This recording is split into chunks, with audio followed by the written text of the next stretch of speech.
Les longs et fréquents voyages pour enseigner l'art martial l'ont toujours rendue très tourmentée.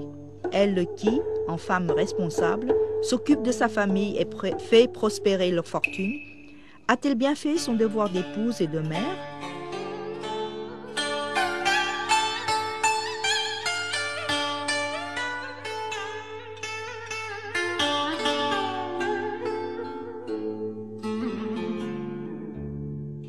Poursuivie par ce tourment, chaque fois, elle pouvait voir les membres de la famille.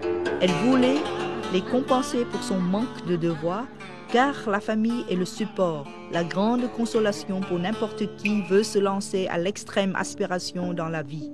Et elle ne fait pas exception.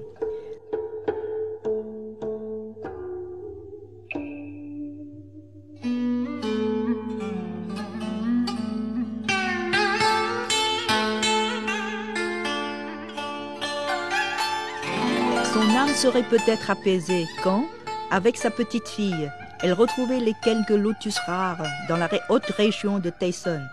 Ces lotus lui rappelaient une enfance sans parents, mais bien paisible à côté de son grand-père. Et c'est là qu'elle a choisi la direction à prendre pour sa vie.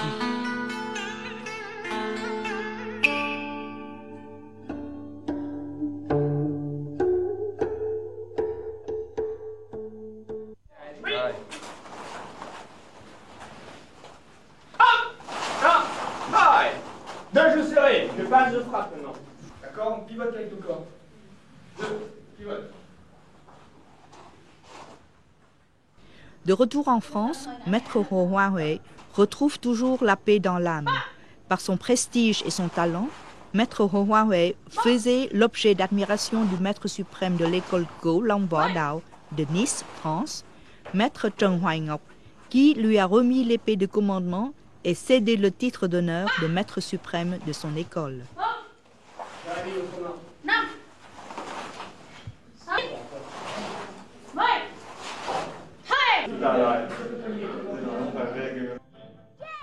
Depuis, les visites se succédaient.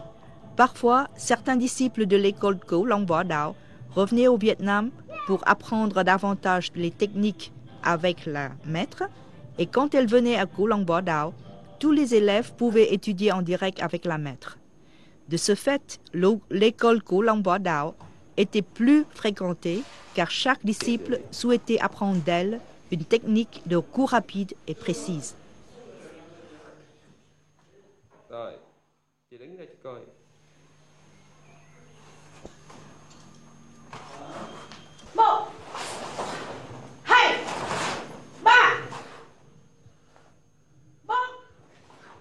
La vocation d'enseignement de Maître Ho Hui se manifeste aussi à travers son attitude calme et consciencieuse. Auparavant, même si elle est occupée avec 1000 travaux et activités, mais quand elle apparaît devant ses élèves, toutes les préoccupations de la vie se referment. À ce moment, seuls existent les élèves et les techniques d'arts martiaux, les disciplines qu'elle possède par cœur, mais à chaque fois, ces mouvements la fascinent de nouveau, comme si elle les pratique pour la première fois.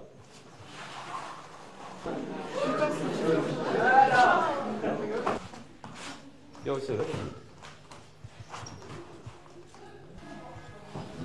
Non, non. Voilà, si tu fais ça, tu vas te couper le bras. Lại thế này.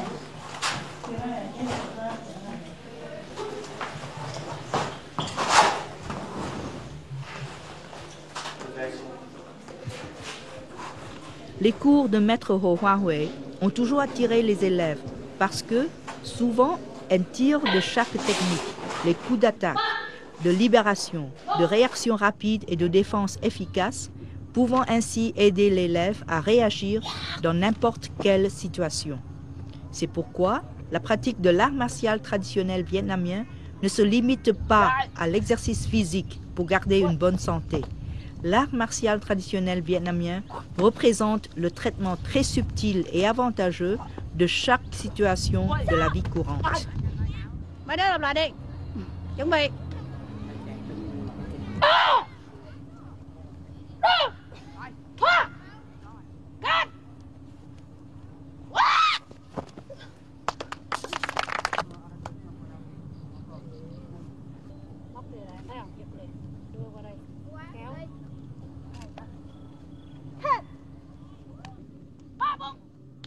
Pendant plus de 50 ans, partout où elle va, Maître Ho Hoa Huay a toujours contribué à l'introduction de l'art martial traditionnel vietnamien à travers ses classes, ses performances impressionnantes. Maître Ho Hoa Huay a laissé une empreinte difficile à oublier dans le cœur des amis à l'intérieur ainsi qu'à l'extérieur du pays. Les associations, fédérations et confédérations d'arts martiaux vietnamiens en Europe, en Afrique, ont présenté à Maître Ho Hoa Huay des trophées et des médailles d'honneur. Là, c'est le sentiment, l'estime de son talent et de sa personnalité acquise durant les 50 ans de métier d'art martial. Mais plus grand encore et plus significatif, c'est le fait qu'elle a transmis non seulement la force à un groupe de jeunes successeurs, mais par-dessus tout, l'esprit respectueux de l'art martial, le caractère culturel traditionnel du peuple vietnamien, à la communauté qui aime l'art martial vietnamien sur les 5 continents.